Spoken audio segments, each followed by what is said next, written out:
What's going on, you guys? It's Felicia here from Valuable Referral, aka Valuable Mindset. And all I do on this channel is simply refer value to the entrepreneur to help them win.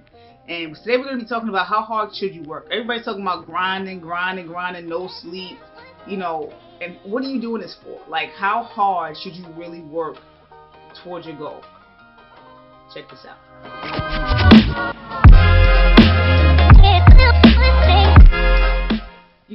I can literally remember a time where it just felt like I just never stopped working.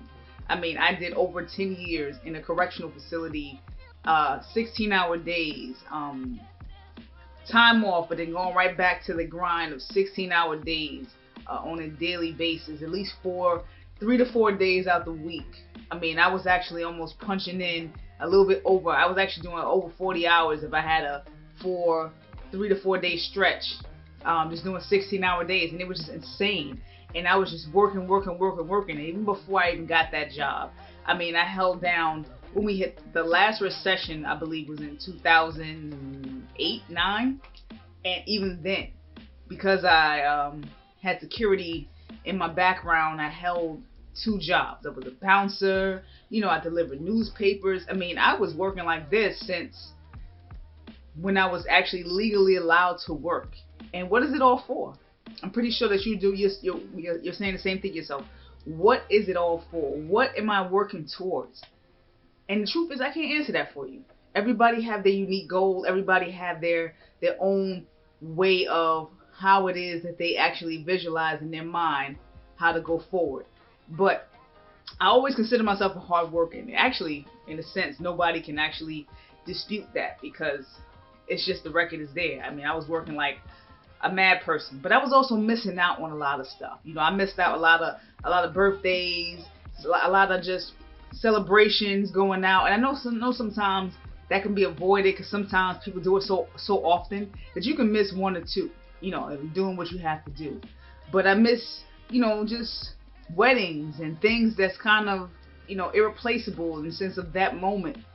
And I wanted more time on my hands, and I don't know what that is for you. I really can't answer that question. How hard should you work?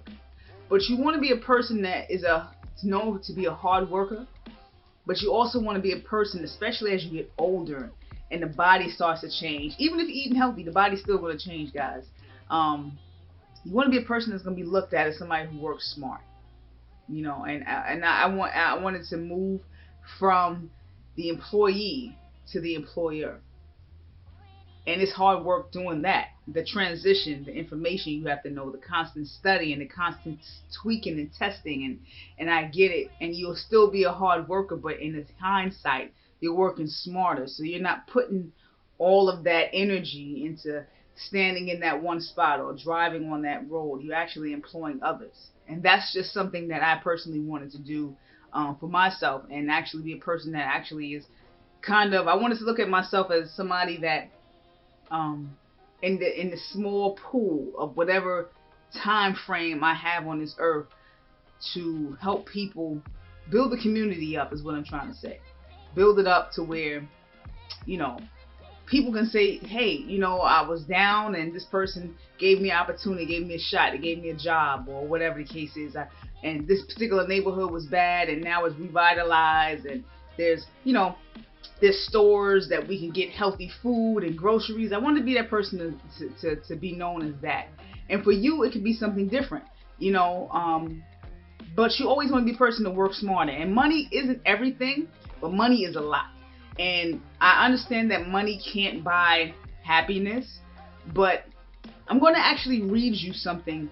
And this is a biblical scripture. And this is how I knew money was serious, because a lot of people think, oh, money is the root of all evil, and it's really not true. It's really the love of money, because with love of money, especially when you have no money, you become greedy, you start killing, you start stealing, you start robbing. So there's a scripture in Ecclesiastes 10:19. Let me read it for you, and I'm reading this from my phone, so just because I don't want to misquote it, but it says, a feast is made for laughter, and wine make merry.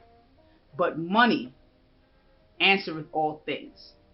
And if you understand that concept, if you looked at a lot of my videos, I always talk about, answer somebody's problems and be be an answer to somebody's situation, because every invention, every big thing, every millionaire is actually made because he or she answered a problem. That scripture simply means money answereth all things. So if you're hungry and I don't have any money, you're going to be hungry for a while. But if I have money in the same time and I actually either give it to you or supply you with the food that you need, I just answered a problem that you have.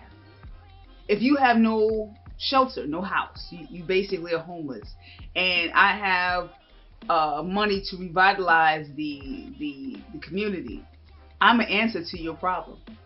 Or if you need a job, and like I said, I'm a business owner and I employ you, I'm able to actually help you feed your family. So when people talk about money and it's the root of all evil, it really is the reverse opposite. Poverty and the lack thereof, and people's heart and how they actually mentally, in a sense, look at things. That's the root of all evil, because I shouldn't be taking from you. I should actually be complimenting you with the gift that I personally have, if you get what I'm saying. My talent and your talent can complement each other.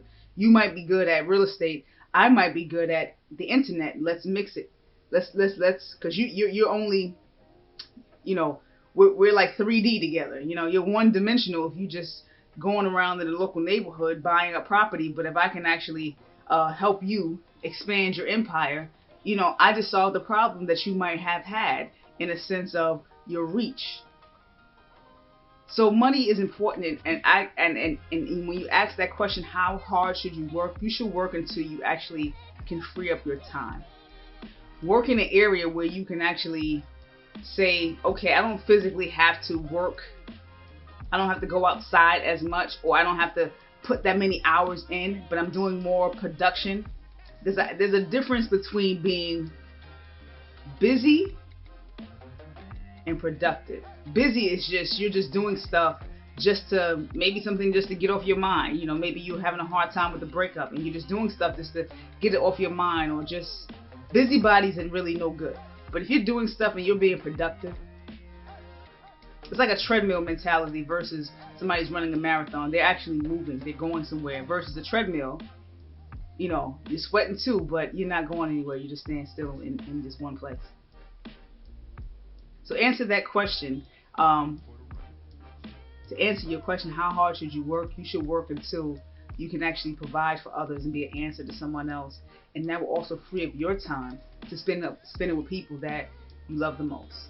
And that's all I got for you guys. So if you liked it, if it actually hit a light bulb and like, you know what, I am working too hard. Well, let me find different avenues or different skill sets, because it really sucks, guys. I was there when something is being taken away from you forcefully and you can't do nothing about it, and you only know one skill. Guess what? You're in trouble. So find that skill. Find your purpose, because I guarantee if you find your purpose, you find your freedom. And I do these videos just for simply one reason, and that's one reason only, because you guys are worth it. See you next video.